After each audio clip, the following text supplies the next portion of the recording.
Αυτοί είναι οι καλοί επαγγελματίες. Ψαράδες. Μην αφήσετε τίποτα. 10 μέτρα από τον γυαλό.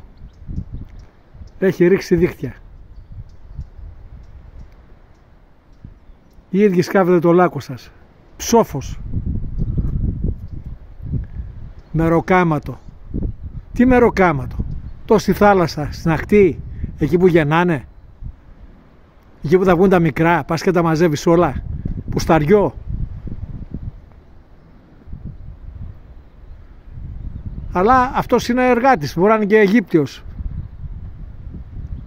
Και σκαλώσαν τα δίχτυα στα βράχια. Εκεί προσπαθεί να τα κάνει. Δείτε παιδιά, δείτε.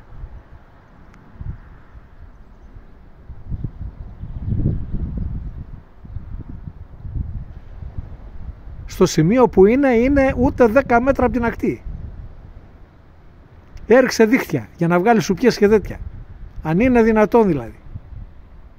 10 μέτρα από την ακτή.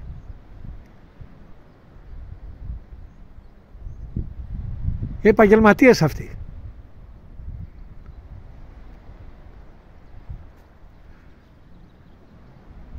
Μην μείνει λέπη. Συλλεκτικά ήδη θα γίνουν όλα.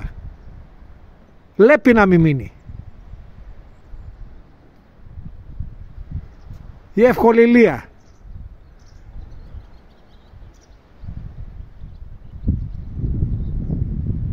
Ψόφος δρεπούστη.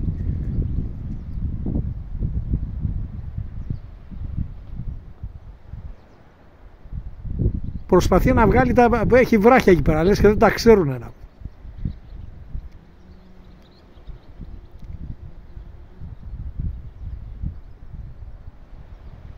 Η λήψη που κάνω τώρα εγώ είναι από το μπαλκόνι μου. Είναι περίπου στα 130-140 μέτρα από εδώ. Τραβάει τα δίχτυα.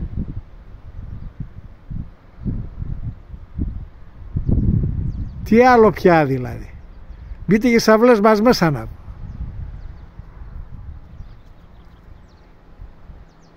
Οι σωστοί επαγγελματίες είναι αυτοί που τους επιτρέπει το λιμενικό. Λέει, ρώτησα το λιμενικό και λέει μπορεί να βγει λέει, μέχρι τον Αιγιαλό αν δεν κάνουν μπάνιο. Σοπάρε, κάποτε και εμένα με γράψατε που ήμουν στα 90 μέτρα μέσα. Ρίξαμε ένα δίχτυα να βγάλουμε ένα μεζέ.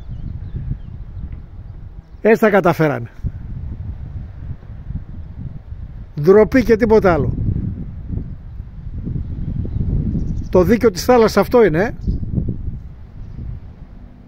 Γιατί πήρε άλλος μια άδεια για να ρημάζει τον ντουνιά. Ό,τι νεογέννητο, ό,τι μάνες, ό,τι αυτά που είναι για να γεννήσουνε, γυαλωμένα όλα για να πάνε. Πουστράκια.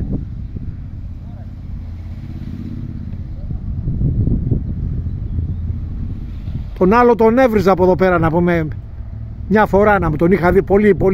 Του λέω μπάνιο κάνω εδώ και μου έβριζε σπίτια, μάνες. Ποιος?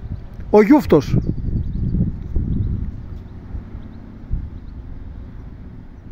Μπράβο. Και στο λιμενικό και σε όλους. Ωραίοι νόμοι. Ωραίοι νόμοι. Έχει να βάθος η θάλασσα. Πάντε και ψαρέψτε. Κρίμα. Κρίμα.